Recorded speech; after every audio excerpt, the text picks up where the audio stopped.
Esok-esok nyambut gawe mungkus lemper masker. Metu omah nganggo masker luwih becik. Wicik.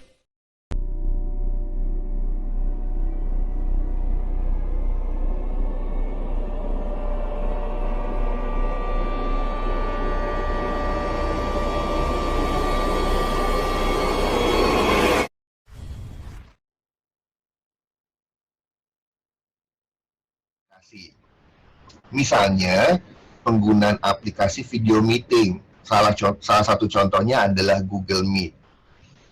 Bapak dan Ibu menggunakan Google Meet atau tidak, itu tidak menentukan Bapak dan Ibu sudah di tingkat S, A, M, ataupun R.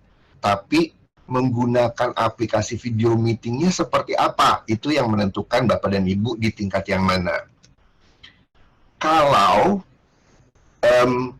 video meetingnya, aplikasi Google Meet-nya digunakan untuk metode mengajar ceramah di kelas, berarti kegiatannya masih sama dengan sebelum menggunakan Google Meet.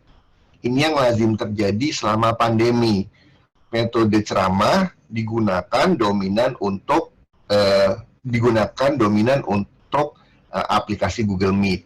Ini adalah tingkat substitusi. Sebagai catatan, ini yang menjadi salah satu perhatian kami mengapa pengalaman belajar selama PJJ jadi tidak cukup menyenangkan, meletihkan sekali buat murid dan buat guru karena metode ceramah digunakan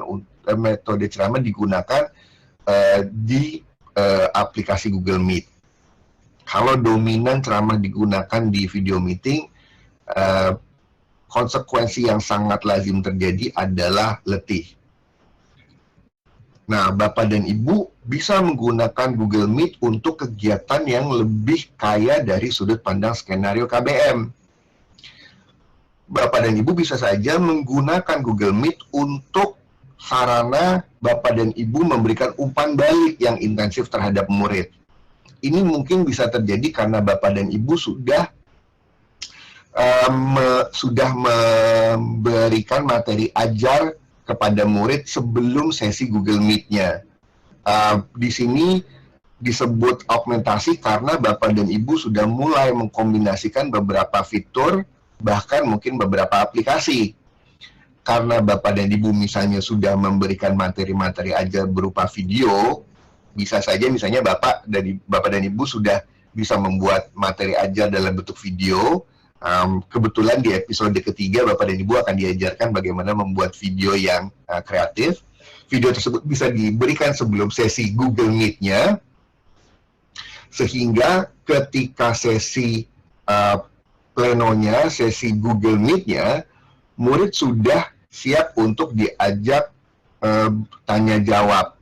Di situ mereka mendemonstrasikan keterampilan atau pemahaman mereka, dan Bapak dan Ibu bisa fokus memberikan umpan balik.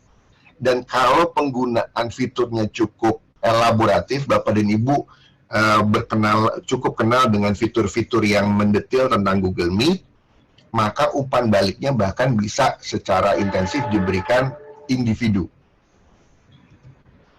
Tingkat yang berikutnya adalah menggunakan video meeting untuk tingkat modifikasi.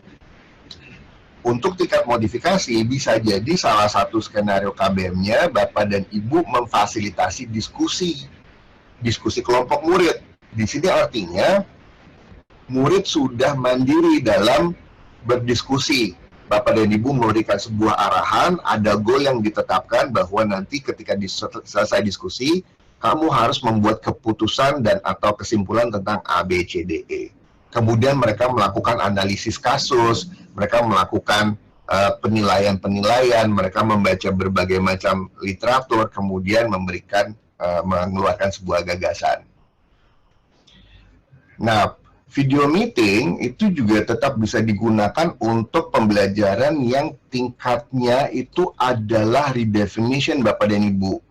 Jadi Google Meet itu tidak hanya bisa digunakan untuk tingkat-tingkat kematangan yang S ataupun A, tapi bisa M maupun R.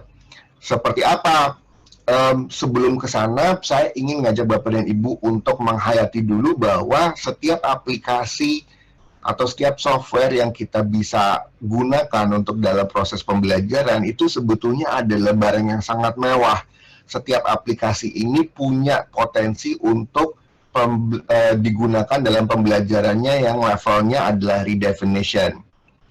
Contohnya kalau di redefinition untuk pemanfaatan video meeting, kita bisa menggunakan video meeting untuk mengajak murid-murid kita membuat acara online, misalnya webinar. Dan ini sangat bisa diterapkan walaupun kita bicara tentang murid-murid SD.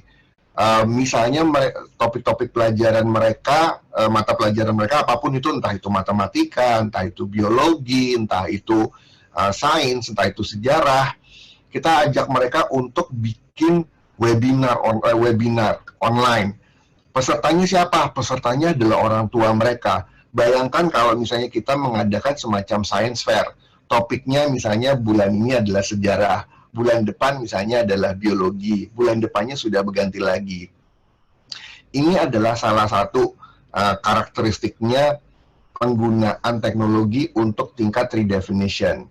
Salah satu cara untuk menjelaskan redefinition dalam proses pembelajaran adalah kalau tidak ada teknologi ini, kegiatan belajar seperti ini tidak mungkin dilakukan.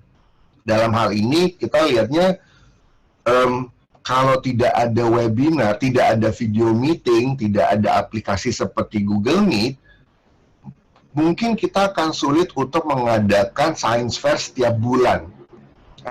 Dengan adanya ini kita bisa mengelola acara webinar online dengan yang jadi bintang adalah semua murid-murid kita. Redefinition di dalam penggunaan video meeting seperti ini adalah yang sangat kami rekomendasikan, terutama semakin tinggi jenjang pendidikan murid-murid kita. Misalnya, kalau untuk mahasiswa, bahkan kami merekomendasikan webinarnya, webinar online-nya itu diadakan dalam rangka kontribusi kepada masyarakat. Karena mahasiswa mempelajari topik-topik atau teori-teori yang levelnya sudah untuk bisa dipraktikkan di masyarakat, maka apapun yang mereka pelajari dari semester 1 itu sudah punya nilai kontribusi, sudah punya nilai implementasi aplikasi ke masyarakat. Dan kalau misalnya penggunaan video meeting seperti ini didorong kepada mahasiswa-mahasiswa kita, itu kegiatan pembelajarannya akan kaya sekali, karena untuk mereka bisa menyelenggarakan webinarnya, mereka mesti belajar tentang promosi, mereka mesti belajar tentang mencari audiens, mereka mesti mencari strategi komunikasi. Dan inilah adalah yang kita sebut sebagai pembelajaran yang teknologi digunakan untuk sampai kegiatan yang sasaran belajarannya bahkan berubah.